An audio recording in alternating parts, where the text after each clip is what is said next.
दोस्तों, अगर आप जानना चाहते हैं कि डिप्टी कलेक्टर कैसे बनते हैं, डिप्टी कलेक्टर बनने के लिए क्या क्वालिफिकेशन रिक्वायर्ड होती है, यानी कि योग्यता क्या होनी चाहिए, कौन सा एग्जामिनेशन आपको देना होता है, कितने पेपर आपको देने होते हैं, एज लिमिट क्या होती है, बहुत सारी चीज़ें आपको इस वीडियो में जानने को मिलेगी। तो अगर आप जानना चाहते हैं तो इस वीडियो को लास्ट तक ज़रूर देखिएगा। आइए सबसे पहले बात करते हैं कि डिप्टी कलेक्टर बनने के लिए क्या क्वालिफिकेशन रिक्वायर्ड होती है। दोस्तों, डिप्टी कलेक्टर बनने के लिए कम से कम आपको ग्रेजुएट होना ज़रूरी है, यानी कि आपके पास बैचलर डिग्री होना ज़रूरी है। आपने किसी भी रिकग्नाइज्ड यूनिवर्सिटी से या फिर कॉलेज से ग्रेजुएशन कंप्लीट किया है, यानी कि आपने बैचलर डिग्री किसी भी स्ट्रीम में कंप्लीट की है तो आप एलिजिबल होते हैं एंड अप्लाई कर सकते हैं। दोस्तों, अगर आपने किसी भी सब्जेक्ट से, जैसे कि आपने BA, BSc, BCom, BTech, BBA, BSc nursing, BSM या फिर अदर कोई बैचलर डिग्री कोर्स, आपने कोई भी बैचलर डिग्री किसी भी सब्जेक्ट से कंप्लीट की है तो आप एलिजिबल होते हैं एंड अप्लाई कर सकते हैं। सवाल आता है कौन सा एग्जामिनेशन देना होता है। इससे पहले इस चीज़ के बारे में बात कर लेते हैं कि ग्रेजुएशन में कितना परसेंटेज होना ज़रूरी है। तो एटलीस्ट पासिंग मार्क्स अगर आपके ग्रेजुएशन में हैं, पासिंग का परसेंटेज आपने प्राप्त किया है तो आप एलिजिबल होते हैं, आप इसके लिए अप्लाई कर पाएंगे। तो एटलीस्ट पासिंग मार्क्स होने ज़रूरी है ग्रेजुएशन में। इसके लिए ज़रूरी नहीं कि आपके ग्रेजुएशन में 70% या फिर 80% या फिर 90% हो। तो एटलीस्ट पासिंग मार्क्स रिक्वायर्ड होते हैं, इतने हैं तो आप अप्लाई कर पाएंगे। आइए बात करते हैं कौन सा एग्जामिनेशन आपको देना होता है। तो डिप्टी कलेक्टर बनने के लिए स्टेट पब्लिक सर्विस कमीशन यानी कि राज्य लोक सेवा आयोग के द्वारा इसका एग्जामिनेशन कराया जाता है, जिसको क्लियर करने के बाद आप उस एग्जामिनेशन में टॉप रैंक ला करके डिप्टी कलेक्टर का पोस्ट प्राप्त कर सकते हैं, डिप्टी कलेक्टर बन सकते हैं। जैसे कि अगर हम बात करें उत्तर प्रदेश की यानी कि यूपी की, तो यूपी में यूपी पीएससी यानी कि Uttar Pradesh public service commission के द्वारा पीसीएस का एग्ज़ाम कराया जाता है, जिसको क्लियर करने के बाद उसमें टॉप रैंक ला करके आप डिप्टी कलेक्टर बन सकते हैं। इसी तरीके से Madhya Pradesh public service commission यानी कि एमपीपीएससी के द्वारा एग्जामिनेशन कराया जाता है, जिसके जरिए आप मध्य प्रदेश में डिप्टी कलेक्टर बन सकते हैं। इसी तरीके से बीपीएससी यानी कि बिहार पब्लिक सर्विस कमीशन के द्वारा एग्जामिनेशन कराया जाता है, जिसको क्लियर करने के बाद आप डिप्टी कलेक्टर बन सकते हैं। इसी तरीके से अलग अलग राज्यों के जो लोक सेवा आयोग हैं यानी जो स्टेट पब्लिक सर्विस कमीशन है वो एग्जामिनेशन कंडक्ट कराते हैं, जिसको क्लियर करना होगा, देन आप डिप्टी कलेक्टर बन सकते हैं। आइए दोस्तों बात करते हैं एज लिमिट के बारे में।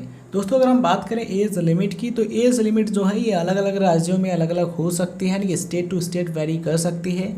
अगर हम बात करें उत्तर प्रदेश पब्लिक सर्विस कमीशन यानी कि यूपीपीएससी की, तो यूपीपीएससी के द्वारा जो पीसीएस का एग्ज़ाम कराया जाता है उसके लिए जो एज लिमिट है वो है 21 से 40 वर्ष यानी कि 21 टू 40 ईयर्स। आपकी मिनिमम एज 21 वर्ष यानी 21 ईयर्स होनी चाहिए एंड मैक्सिमम आपकी एज 40 ईयर्स है, तो आप इसके लिए एलिजिबल हो जाते हैं एंड अप्लाई कर सकते हैं। इसके अलावा जो रिजर्व्ड कैटेगरी के कैंडिडेट्स हैं इनको एज में रिलैक्सेशन यानी कि एज में छूट भी मिलती है, जो कि आप स्क्रीन पर देख पा रहे होंगे। एससी और जो एसटी कैटेगरी के कैंडिडेट्स हैं इनको 5 साल यानी कि 5 ईयर्स की एज रिलैक्सेशन मिलती है, यानी कि एज में छूट मिलती है। इसी तरीके से अगर आप एक ओबीसी कैटेगरी के कैंडिडेट हैं तो आपको 5 साल यानी कि 5 ईयर्स की एज में छूट मिलेगी, जैसा कि आप स्क्रीन पर देख पा रहे होंगे। तो कम से कम आपकी एज 21 वर्ष होना ज़रूरी है। इसके अलावा जो अपर एज लिमिट है वो आप स्क्रीन पर देख पा रहे होंगे। तो आइए दोस्तों बात करते हैं सिलेक्शन प्रोसेस के बारे में। इसमें दोस्तों 3 स्टेज होती हैं। पहली स्टेज में आपको प्रीलिमिनरी एग्जाम यानी कि प्रारंभिक परीक्षा को क्लियर करना होता है। इसको क्लियर करने के बाद मेन एग्जाम यानी कि मेंस परीक्षा को आपको क्लियर करना होता है। इसको क्लियर करने के बाद फाइनली आपको इंटरव्यू यानी साक्षात्कार के लिए बुलाया जाता है। अगर आप इसे अच्छे तरीके से क्लियर कर लेते हैं तो फाइनली आप सेलेक्ट हो जाते हैं, फिर आपकी ट्रेनिंग होती है, देन आपकी पोस्टिंग होती है।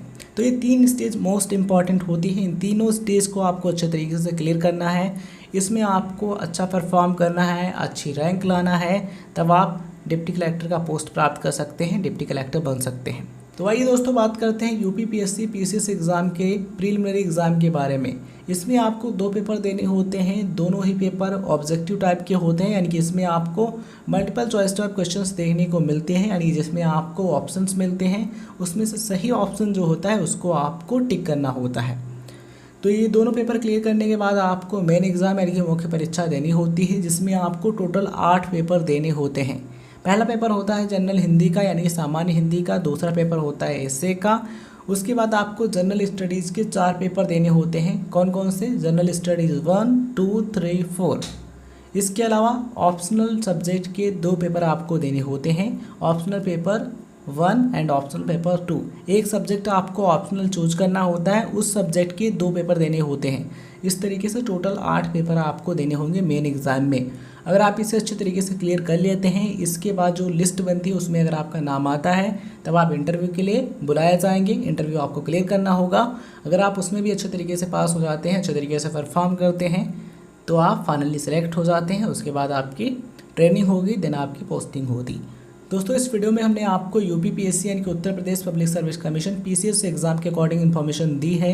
अगर आप किसी अदर स्टेट से बिलोंग करते हैं, other state public service commission के एग्ज़ाम के लिए अप्लाई करना चाहते हैं, तो अप्लाई करने से पहले आप उस एग्ज़ामिनेशन के बारे में जानकारी ले लीजिएगा कि इसका एग्ज़ामिनेशन कब कंडक्ट कराया जाता है, क्या एज लिमिट रहती है, एंड सभी चीज़ों के बारे में जानकारी लेने के बाद आप उसके लिए अप्लाई कीजिएगा। आई होप ये चीज़ें आपके लिए हेल्पफुल रही होंगी। दोस्तों अधिकतर देखा जाता है तो डिप्टी कलेक्टर एंड एसडीएम यानी कि सब डिविजनल मजिस्ट्रेट, इन दोनों पदों पर एक ही व्यक्ति तैनात होता है। एक ही व्यक्ति इन दोनों पदों के जो कार्य हैं या जो जिम्मेदारियां हैं उन्हें निभाता है। और एक डिप्टी कलेक्टर एसडीएम यानी कि सब डिविजनल मजिस्ट्रेट की जो शक्तियाँ हैं, जो पावर्स हैं, उन्हें भी रखता है। और सब डिविजनल मजिस्ट्रेट यानी कि एसडीएम की जो जिम्मेदारियां हैं यानी कि जो रिस्पॉन्सिबिलिटीज़ हैं उन्हें भी निभाता है। आई होप ये वीडियो इन्फॉर्मेशन आपको पसंद आई होगी। ये वीडियो पसंद आया हो तो इस वीडियो को लाइक शेयर कीजिएगा। चैनल पर नए हैं तो सब्सक्राइब करने के बाद नोटिफिकेशन बेल ऑन कर लीजिएगा। नोटिफिकेशन आपको मिलते रहेंगे, वीडियोज़ आप देख पाएंगे। कोई अगर आपका क्वेश्चन है या फिर सजेशन है तो आप हमें कमेंट सेक्शन बता सकते हैं, या फिर कोई डाउट है तो आप हमें इंस्टाग्राम फॉलो कर सकते हैं, वहाँ पर मैसेज कर सकते हैं, हम वहाँ पर आपका रिप्लाई कर देंगे। इस वीडियो को लास्ट तक देखने के लिए आप सभी का बहुत बहुत धन्यवाद।